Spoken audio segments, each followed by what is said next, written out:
All right, panel, open up your envelope, please, and follow along with me. You have one? Yeah. I, Theodora Van Runkel, am a costume designer for motion pictures. Personally, I believe that anything goes in fashion today. That the 1968 woman can wear any style or any length of dress that she wants. It could be a black miniskirt with a typical Bonnie blouse, or a beige plaid suit with red Chesterfield collar matching the turtleneck overblouse, or a lace combing jacket with a tweed maxi-length skirt. I find myself partly responsible for the return to the 1930s look in women's clothes. I designed the trend-setting outfits worn in the film Bonnie and Clyde, and for these designs, I received an Academy Award nomination. Signed, Theodora Van Runkel. This portion of To Tell the Truth is brought to you by the makers of Sorbine Moon, to soak away aches and pains like a warm bath. The next portion of To Tell the Truth is brought to you by Mrs. Butterworth's, the syrup with rich mapley flavor you can see. Panel, these three ladies all claim to be, as you heard, Theodora Van Runkel. We'll start the cross-examination, I believe, with Orson B. Orson. Yes, thank you. Now, number two, first of all, let me say I think Bonnie and Clyde is maybe the best picture of the year, and the costumes are fantastic. And my old lady, who's a dressmaker, Carolyn, is only wearing maxi-length things now because of you. Now, how do you feel when you realize you've changed the whole style in the whole country? Well, I think it was necessary. I think women enjoy having a little bit more modesty and femininity.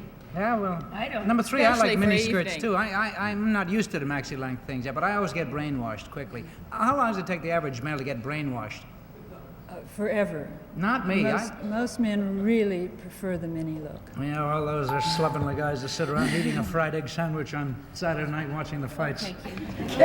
Number one, do you happen to know, you're very young, but many of the clothes that you designed for Bonnie and Clyde were invented, as you know, at that time in the 30s. Do you know who invented that blouse who designed originally the blouse you're wearing with the open work? This is my design.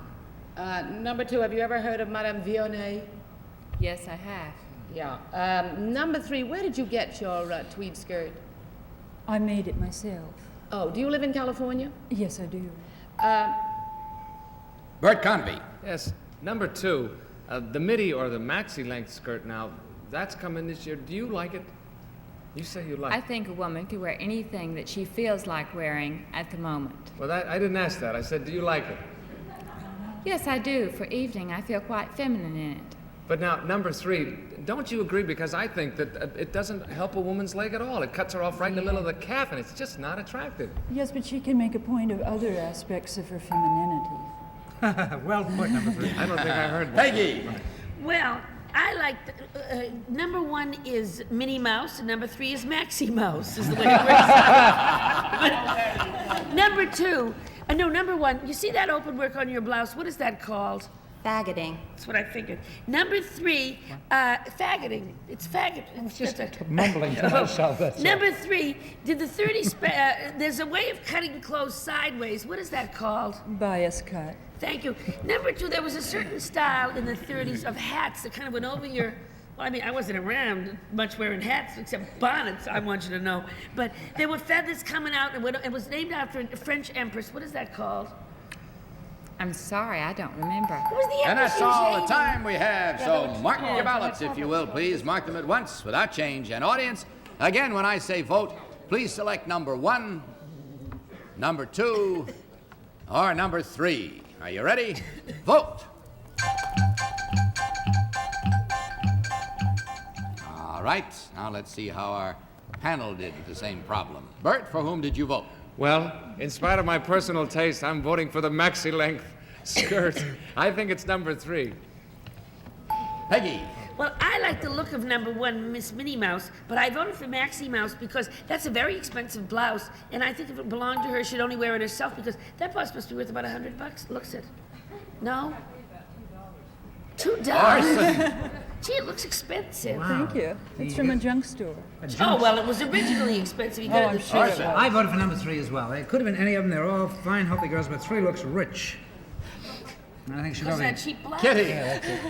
Well, I voted for number 2 because number 1 said that she was the original designer of that kind of an open work blouse, and it was Madame Vionnet who started it, and number 2 seemed to know that. So Well, we'll find out how our audience voted and meet the real Theodora Van Runkle right after this brief message. And let's see who got the most votes from our studio audience. Our audience voted for number 2. Very well, time to find out right now which of these 3 ladies in truth is costume designer for Bonnie and Clyde. Will the real Theodora Van Runkle please stand up?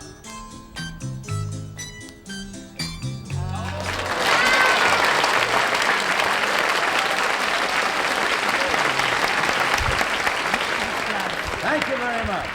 Thank you. You may be seated, if you will. Number 1, what is your real name and what do you really do? My name is Helene Taylor, and I'm the executive assistant to president of Pampel and Associates, an ad agency. Thank you. And number 2, what is your real name and what do you do? My name is Mary Merritt. I'm a sales representative for Macy Fowler, a furniture dealer here in New York. Thank you. Theodora, I understand you have something interesting to tell us about the blouse that number 1 is wearing. Helena. Yes, that's the actual blouse from the film that I designed for Faye Dunaway.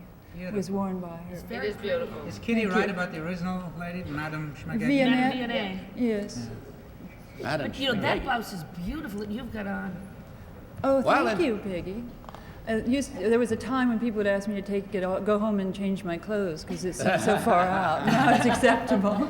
We checked the score. We find that while there was a little smartness affecting the Very panel this time, there were still 2 incorrect votes, one by the audience and one by a panelist, and therefore there's a total of $200. And we do thank you very much for being with us. It was fun for you, then it was fun for us. Goodbye, and God bless you.